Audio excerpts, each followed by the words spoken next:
उपाशीपोटी सुद्धा पैलवान ढेकर देत असतो आणि म्हणून हे आका आणि काका या दोघांचाही बंदोबस्त हे कोपरगावकर केल्याशिवाय राहणार नाही एवढं या निमित्ताने सांगतो.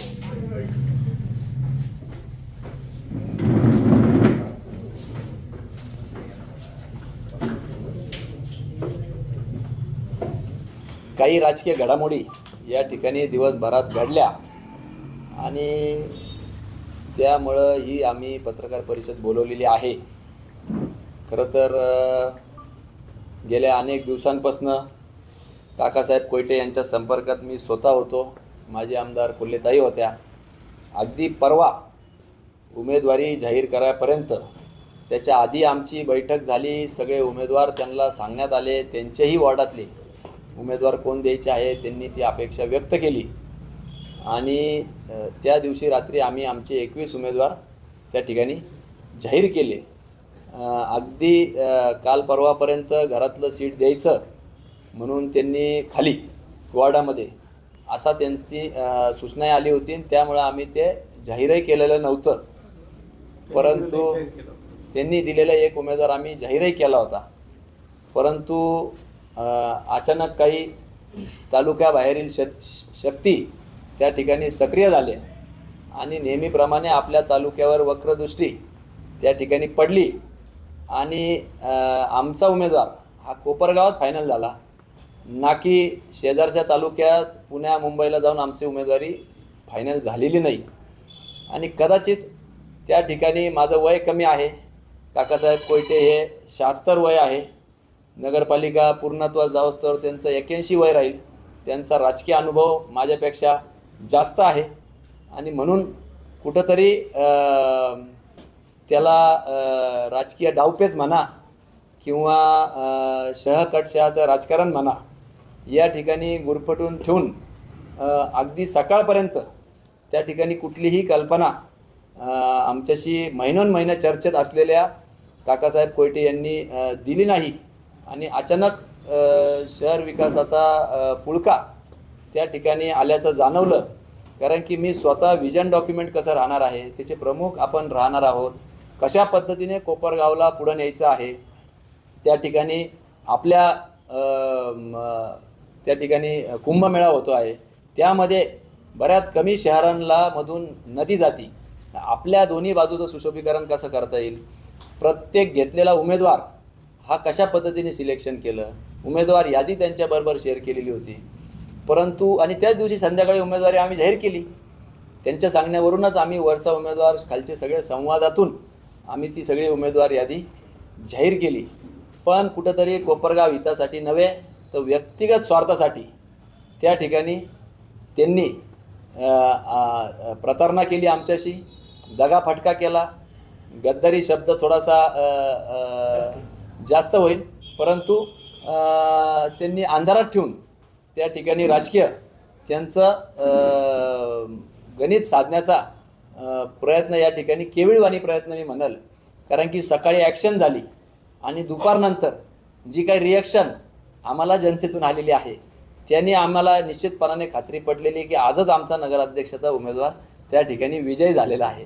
कारण की ज्या पद्धतीच्या समोरच्यांची उमेदवारी न करण्याची त्या ठिकाणी घाई झालेली आहे. मग कसेबसे आमचे काही नाराज झालेले उमेदवार असतील त्यांना खेचण्याचा प्रयत्न चाललेला आहे. किंबहुना त्यांना कोणी हो म्हणत नाही आहे. आधी ज्यांना काम करायला लावलं अशा उमेदवारांना थांबून दुसरे उमेदवार अशा अनेक घटना त्यांच्या गोटामध्ये होत आहे. आमचे जे जाहीर न झालेले वॉर्ड आहे तिथं देखील अनेक उमेदवार त्यांचे आमच्याकडं संपर्क आज साधता आहे. परंतु आमच्याकडं आधीच गर्दी झालेली असल्यामुळं आम्ही जे काही इलेक्टिव्ह मेरिटमधले आहे त्याच उमेदवारांना त्या ठिकाणी आम्ही उमेदवारी देणार आहोत. अनेक नाट्यमय घडामोडी घडामोडी झाले. अनेक प्रमुख नेते त्या ठिकाणी उपस्थित नसल्यानं अनेक भोया खरं तर शहरमध्ये उंचवल्या गेलेल्या आहे की एकही कार्यक्षम नेतृत्व त्यांच्या पार्टीकडे नसल्यामुळं त्यांना शेजारच्या तालुक्यातून किंवा बाहेरच्या तालुक्यातल्या आका म्हणाल किंवा त्यांच्यानी हँडल करून त्या ठिकाणी घ्यावं लागलं. हीच खरं कोपरगावच्या दृष्टीने दुर्दैवी बाब आहे आणि स्वाभिमानी कोपरगावकर या बाहेरील तालुक्याबाहेरील शक्तींना निश्चितपणाने भीक घालणार नाही आणि हे लादलेलं पार्सल त्या ठिकाणी पुन्हा जिकडं झालंय त्या दिशेने देऊन टाकतील ही मला खात्री आहे. तालुका शक्ती आपण उल्लेख करता निश्चितपणाने त्या ठिकाणी त्यांचा उल्लेख देखील त्यांना उमेदवारी मिळाल्यावर त्यांनी केलेला आहे. पत्रकार आणि कोपरगावचे नागरिक सुज्ञ आहेत, त्याच्यामुळे हे स्वाभिमानी कोपरगाव आपल्या या अशा भूलथापांना बळी पडणार नाही. वेळेवर लादलेल्या उमेदवारांना त्या ठिकाणी हे होणार नाही. आणि आम्ही एक युवा पॅनल, सक्षम पॅनल देण्याचा हे केलेला आहे. अर्थातच निवडणूक सुरुवात झाल्यावर मी त्या ठिकाणी काकासाहेब कोयटे यांच्याकडे आशीर्वाद घ्यायला गेलो होतो. तुम्ही द्याल तो उमेदवार मान्य राहील, आणि असा आशीर्वाद देखील त्यांनी मला खरं तर दिलेला होता. परंतु त्यांच्याही काही कंपल्शन राहिलेले असेल, समोर उमेदवार न मिळाल्यामुळं जे काय आपल्या तालुक्यातील आमदारांनी ज्यांचं कोणाचं मांडलिकत्व स्वीकारलेलं आहे त्यांच्याकडं हाक दिली असेल, आणि त्यांनी कदाचित त्या ठिकाणी यांना उमेदवारी करण्यासाठी काही कारणास्तव भाग पाडलेला आहे, असं सर्वश्रुत झालेलं आहे. त्याच्यामुळे याच्यात काही शंका राहिलेली नाही. काकाकडे म्हणणं की अजून आमच्या इथं राष्ट्रवादीमध्ये मोठ्या प्रमाणात इन्कमिंग होणार आहे. नाही, आता आमचे तर सीट फायनल झालेले आहे. त्याच्यामुळे आम्ही जे काय आमचे 24 कॅरेट उमेदवार होते ते दिले गेलेले आहे. आता 18 कॅरेट 16 कॅरेट काय असतील, कारण त्यांचेच उमेदवार त्यांना उमेदवारी करता येत नाही. आणि आता मला राष्ट्रवादी त्यांनी प्रवेश केल्या त्यांनी राष्ट्रवादीचं त्या ठिकाणी नेमकी ते राष्ट्रवादीचे आहे का दुसऱ्या तालुक्यातले आहे, हा खरा संशोधनाचा भाग झालेला आहे. ते तालुक्याबाहेरची शक्ती तुमच्याच पक्षातली आहे, तर तुम्ही वरिष्ठांकडे काही त्याच्याबद्दल, कारण पक्षाचा उमेदवार नाही, असं आहे की कोपरगाव तालुक्याला हे नवीन नाही. काहींच्या स्वार्थापायी त्या ठिकाणी अनेकदा या ठिकाणी हस्तक्षेप होतं. कधी स्वर्गीय कोल्हेसाहेब, काळेसाहेब कोणीही इतरांचं मांडलिकत्व स्वीकारलं नाही. कोपरगावची अस्मिता जपण्याचं काम केलेलं आहे. परंतु अलीकडचं काही वर्षांचा आपण जर अनुभव घेतला तर त्या ठिकाणी 2004मध्ये बाहेरील शक्तींनी हस्तक्षेप केला. हे अतिशय महत्त्वाचं जबाबदारीपूर्व मी आपल्याला सांगू इच्छितो की 2004मध्ये बाहेरील शक्तींनी हस्तक्षेप केला, 9मध्ये केला, आणि सलग 10 वर्ष तालुक्याला जो आमदार अपेक्षित नव्हता असा लोकप्रतिनिधी त्या ठिकाणी निवडून दिला गेला. 3650 दिवस त्या ठिकाणी एकही प्रश्न सभागृहात न विचारणारा एकमेव 288मध्ये आमदार जर कोणी असेल तर ते आपल्या तालुक्याचे अशोक काळे आमदार होते. म्हणजे ज्या कामासाठी आपण त्यांना निवडून दिलं होतं, लोकांचं प्रतिनिधित्व सभागृहामध्ये करायचं, ते सलग 10 वर्ष एकही प्रश्न न विचारणारा रेकॉर्डला आहे एक आमदार आपल्या या तालुक्याला लाभले. आणि ते लादण्याचं काम आपल्या तालुक्यातील जनतेने केलेलं नव्हतं, ते तालुक्याबाहेरच्याच शक्तींनी ते काम केलेलं होतं. आणि अटेंडन्ससुद्धा 1-2% वर त्या सभागृहामध्ये अटेंडन्स त्यांची नव्हती. त्या उलट कोल्हे साहेबांनी हजारोंच्या वर त्या ठिकाणी प्रश्न साहेबांनी विचारलेले आहे. ताईंचा अटेंडन्स 99% सभागृहात राहिलेला आहे.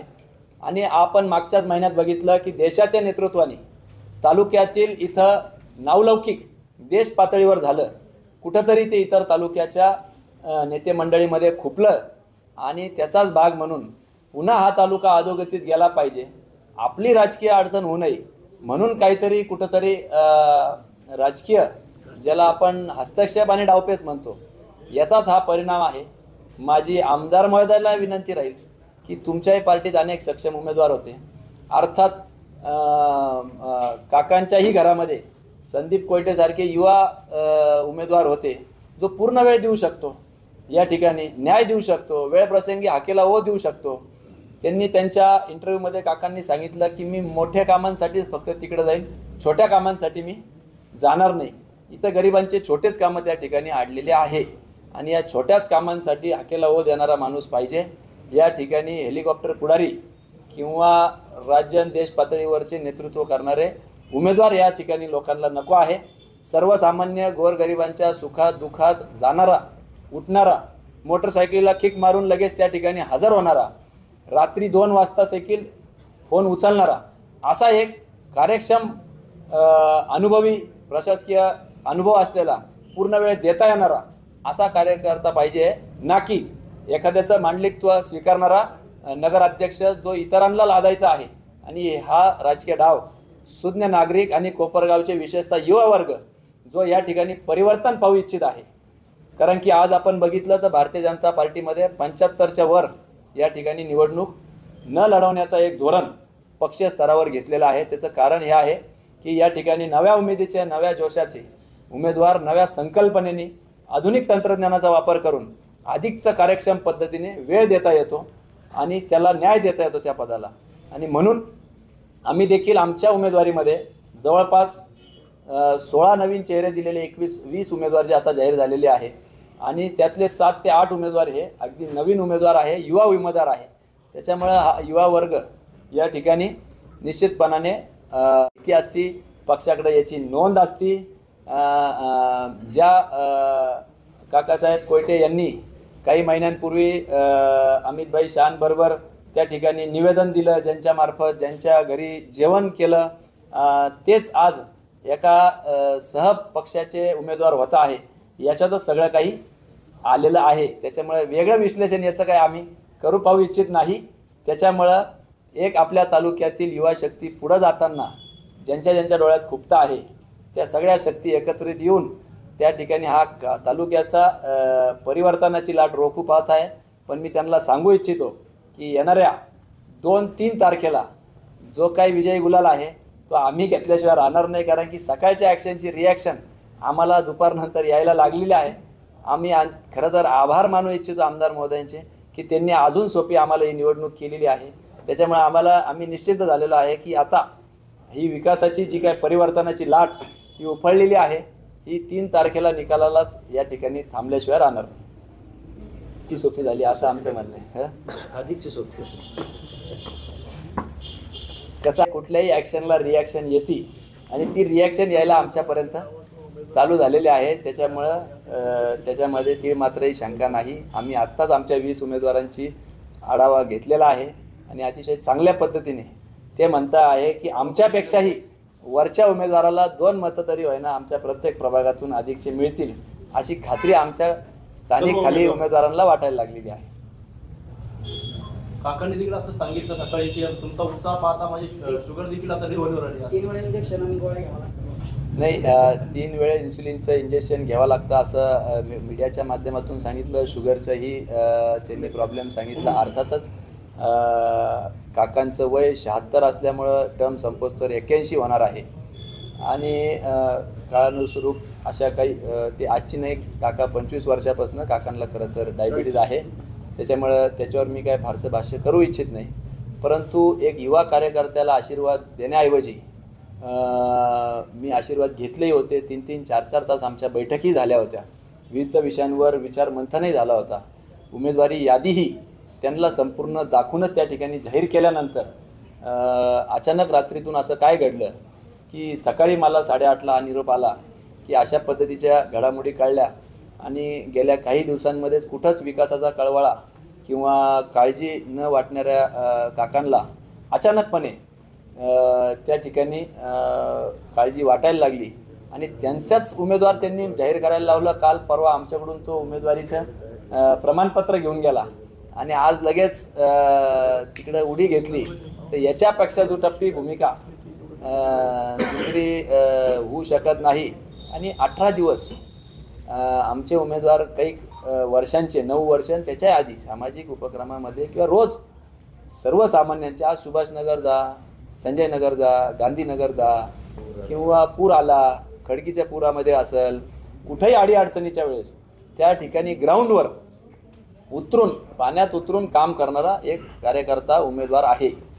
आणि खालचे उमेदवार आमचे बघता आज मेजॉरिटी त्या ठिकाणी निश्चितपणाने येताना दिसते आहे. मागची जी चूक झाली खाली एक आणि वरती एक, ही चूक काय कोपरगाव यावर्षी करू इच्छित नाही कोपरगावकर. आणि म्हणून खालचे उमेदवार आमची मेजॉरिटी येत असल्यामुळे वरचाही उमेदवार आमचाच त्या ठिकाणी निवडून येणार आहे याची खात्री कोपरगावकरांना पटलेली आहे. अनेक त्या निमित्ताने संवाद मेसेज आम्हाला प्राप्त झालेले आहे. याबद्दल बघितलं तर उमेदवारी जाहीर होताच काकांनी तुमच्यावर इशारा साधलेला आहे. स्विमिंग टँकचं काम असेल, स्विमिंग पूलाचं किंवा क्रीडा संकुलाचा असेल, बघतांचा विषय असेल, यावरती टीका केली आहे. असं आहे की त्यामध्ये क्रीडा संकुल हे तालुका क्रीडा संकुल आहे, ते शहर क्रीडा संकुल नाही. आणि त्याच्यामुळं शहरातील बागीच्या असलेल्या रिकाम्या तहसील मैदानचं ग्राउंड असेल, हे अनेक कार्यक्रमांना आपल्याला लागतं.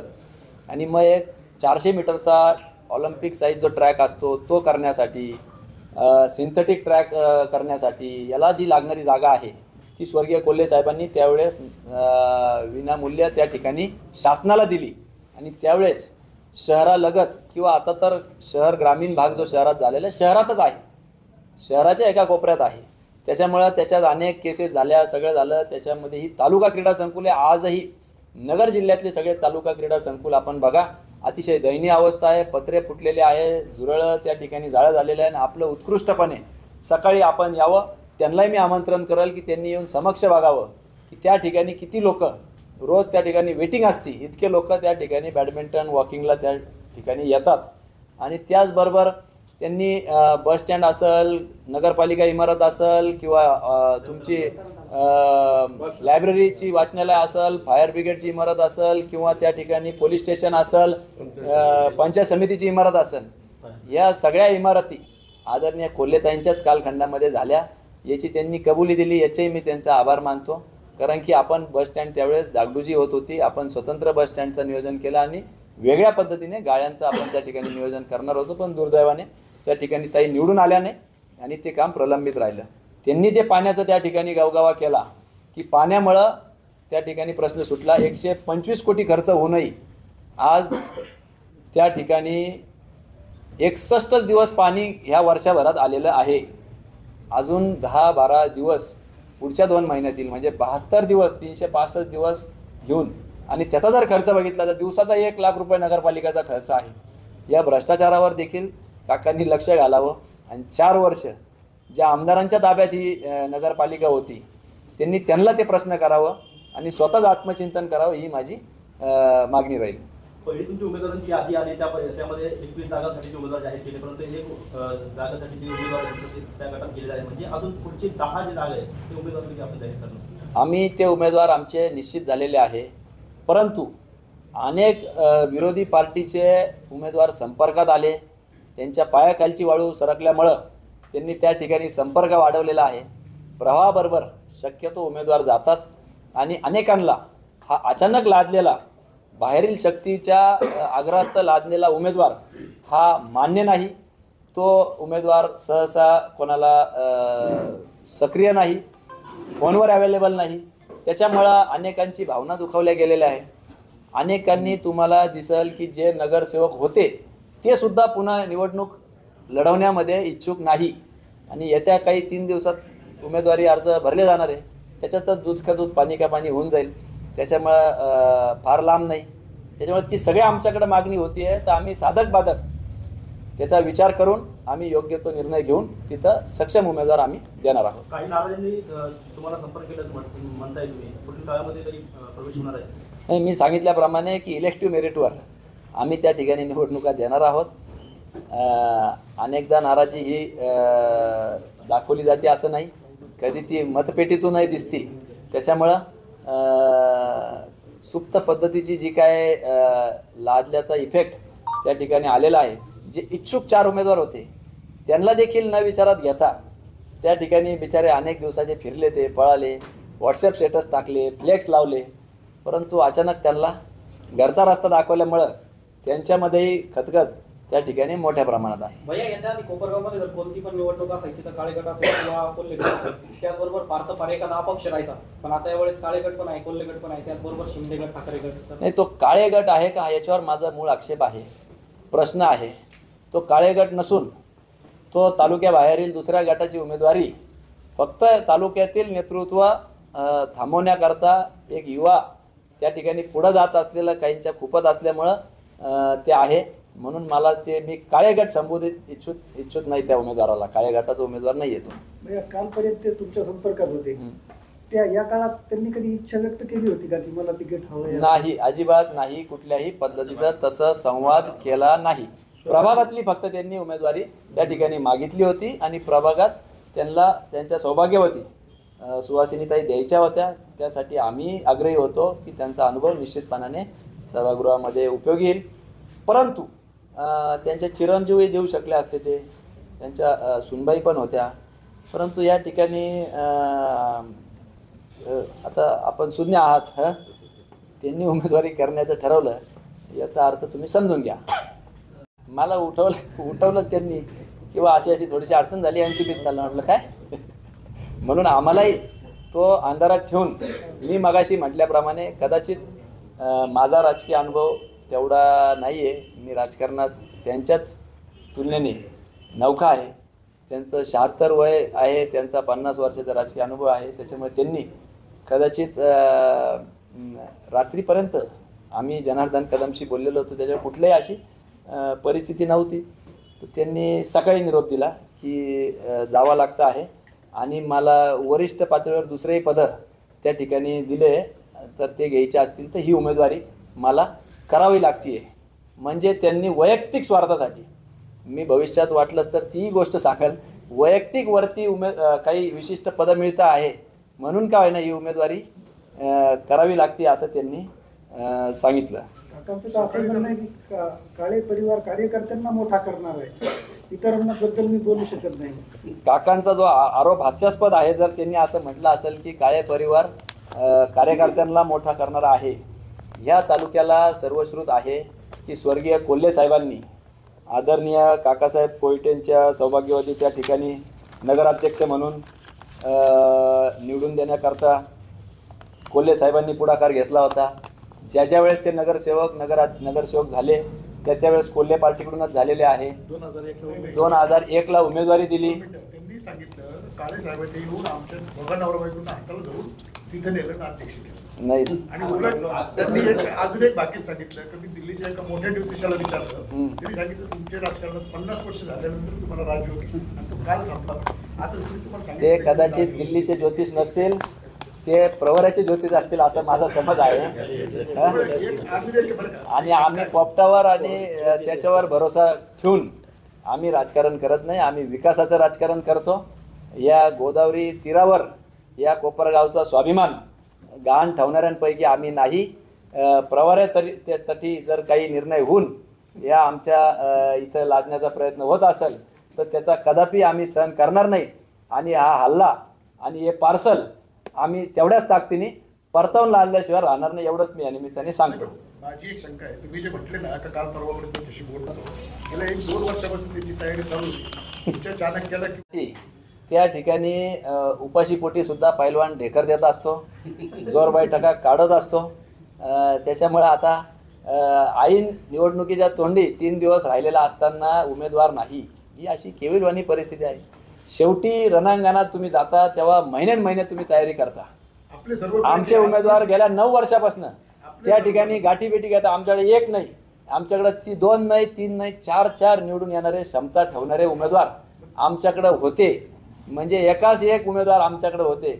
परंतु त्यांच्या सुखात दुःखात, त्यांच्या लग्न दहावे कार्य त्यांच्या अडीअडचणी, हॉस्पिटलसाठी भेटणारे रात्री बेरात्री फोन येणारा पूर आला तर म्हणजे अर्ध्या गुडघ्यापर्यंत पाण्यात जाऊन त्या ठिकाणी आम्ही हे केलेलं आहे.